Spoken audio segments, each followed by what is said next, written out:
du nombre de fois où un individu va vivre des chocs dans sa vie?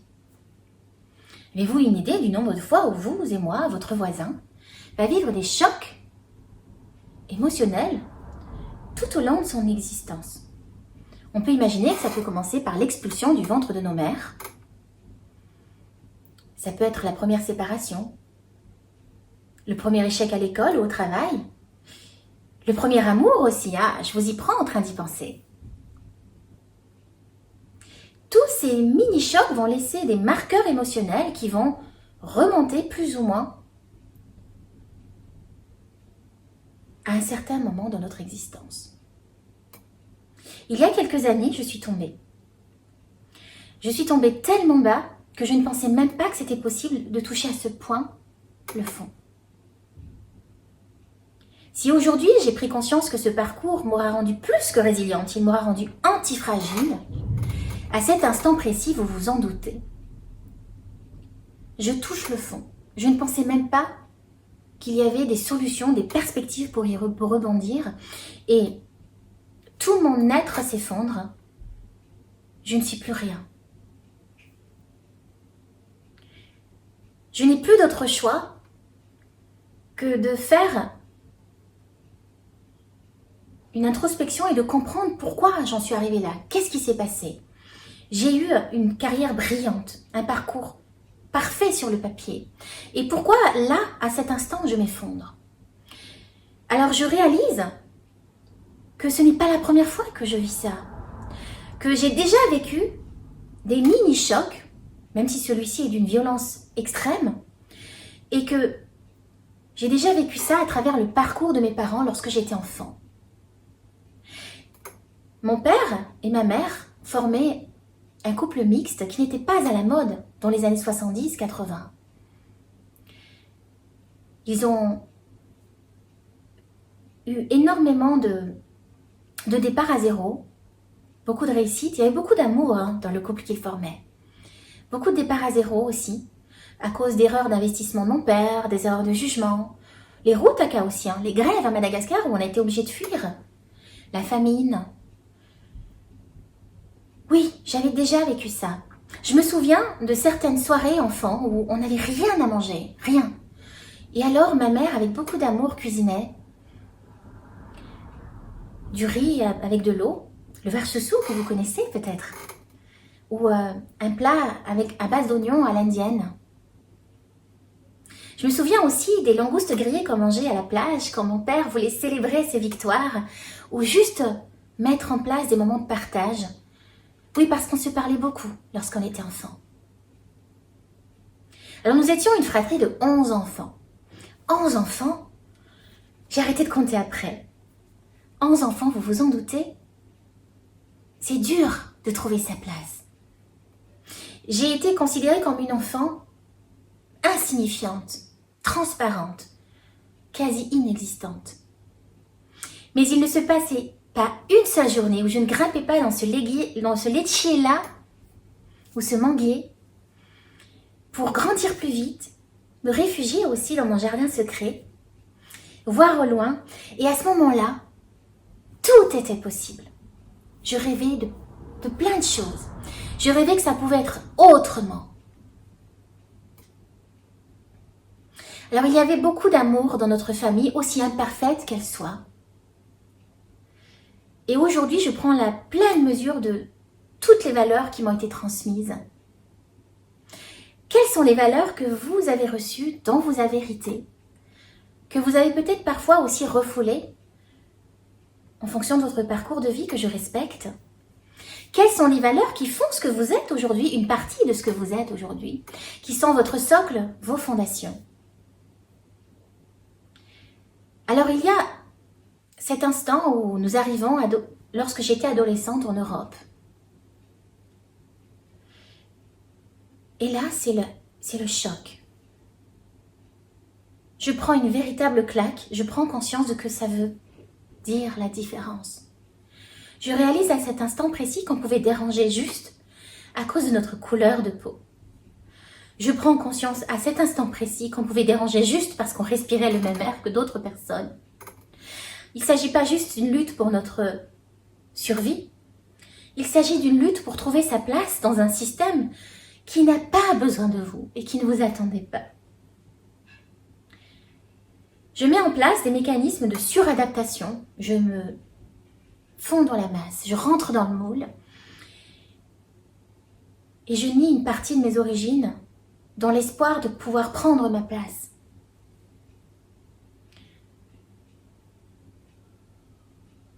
J'ai eu la chance de beaucoup voyager. J'ai eu la chance d'avoir une carrière extraordinaire qui m'a amenée au contact de nombreuses cultures. Et là, c'est le même constat. J'ai rencontré des personnes formidables avec qui j'ai pu collaborer. Mais à chaque fois, je réalise que c'est toujours un champ relationnel à sens unique et que je suis amenée à m'adapter, voire à me suradapter. On me demande de parler l'allemand pour travailler avec des Allemands. On me demande de comprendre l'espagnol pour travailler dans l'environnement hispanique. Et je suis extrêmement frustrée de ne pas comprendre le cantonais ou le mandarin pour travailler avec la Chine. Et autant vous dire que pour moi, le cantonais, c'est du chinois. Là aussi, je mesure à quel point notre cerveau est clanique et qu'il a besoin de mettre chaque individu, chaque émotion, chaque événement dans une case. Et qu'il va rejeter ce qui ne lui apparaît pas rentrer dans cette case, dans ce moule, dans cette norme. Notre cerveau serait-il donc communautariste? Je regrette, dans ce champ relationnel unique, que chacun d'entre nous oublie une chose fondamentale, c'est que nous sommes orientés survie, notre cerveau est orienté survie.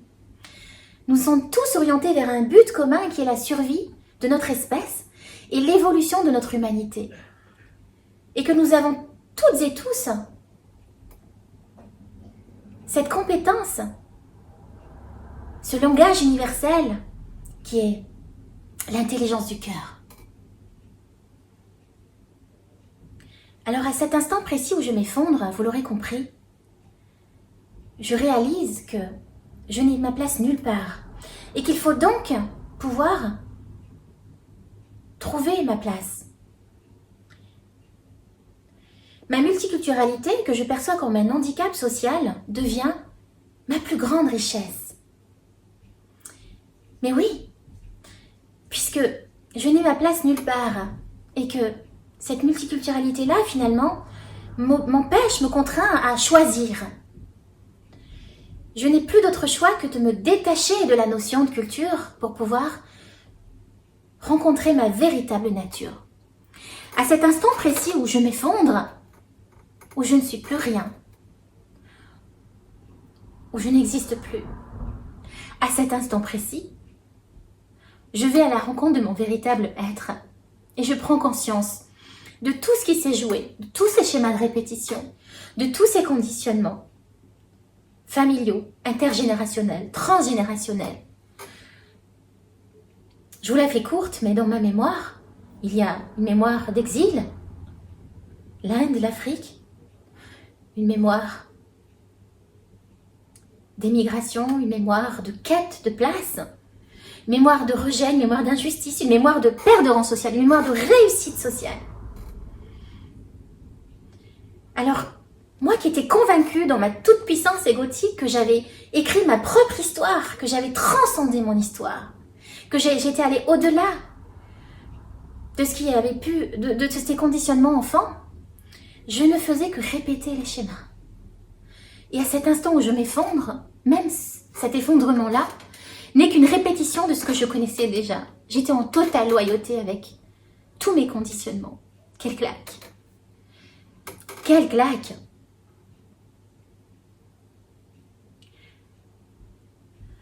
La multiculturalité, aujourd'hui, c'est celle qui m'aura sauvé la vie.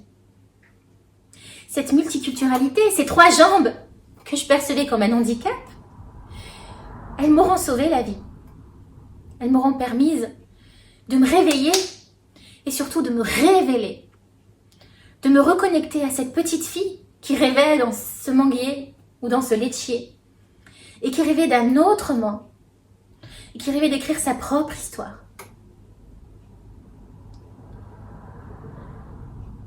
tout ce que j'avais construit jusque-là, en fait, n'était qu'une prison dorée, qui m'éloignait de plus en plus de la liberté qui était cruciale pour ma survie.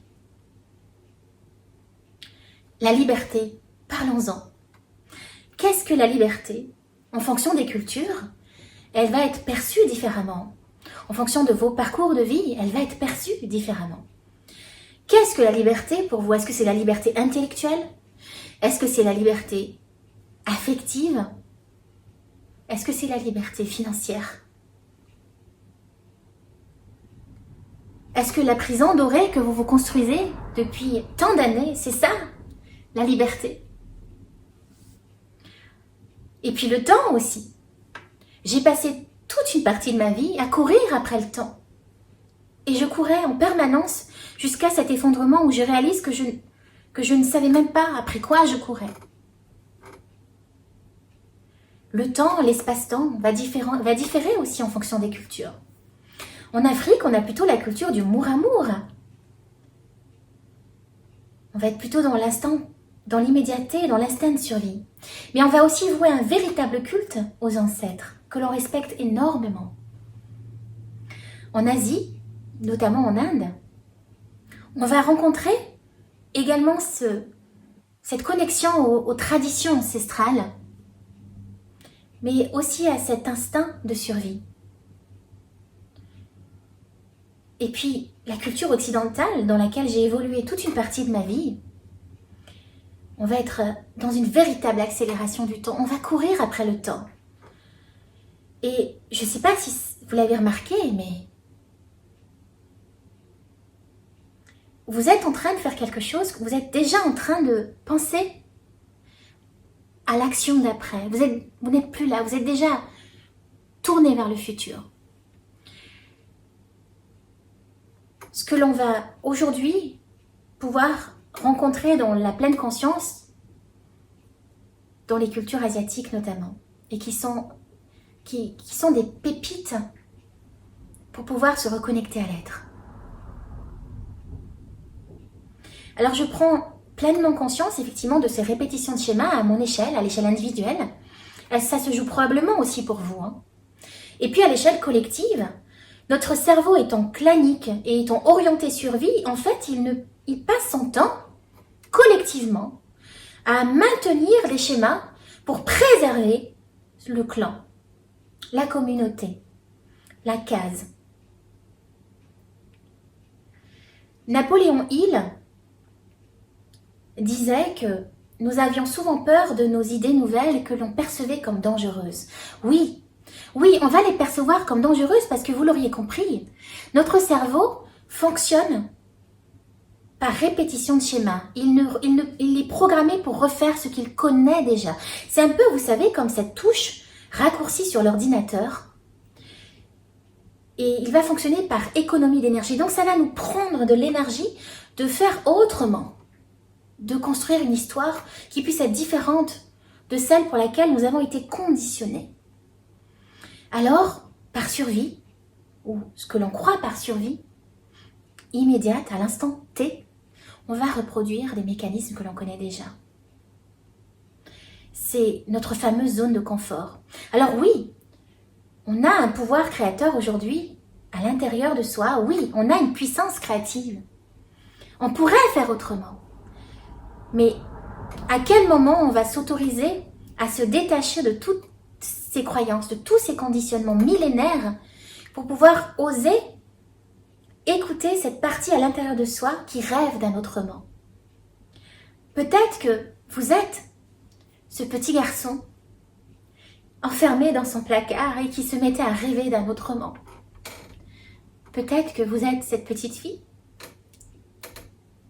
dans cet arbre ou dans ce lit le soir à rêver d'un autrement. À quel moment est-ce que vous allez laisser de l'espace à cet enfant à l'intérieur de vous qui a envie d'écrire son histoire autrement, sans répéter les schémas? À quel moment vous allez vous autoriser à vous détacher de l'instinct de survie pour vraiment, réellement vivre votre vie? À quel moment est-ce que vous allez vous autoriser à vous détacher de cette injonction de survie de l'espèce clanique pour pouvoir créer un univers qui vous ressemble?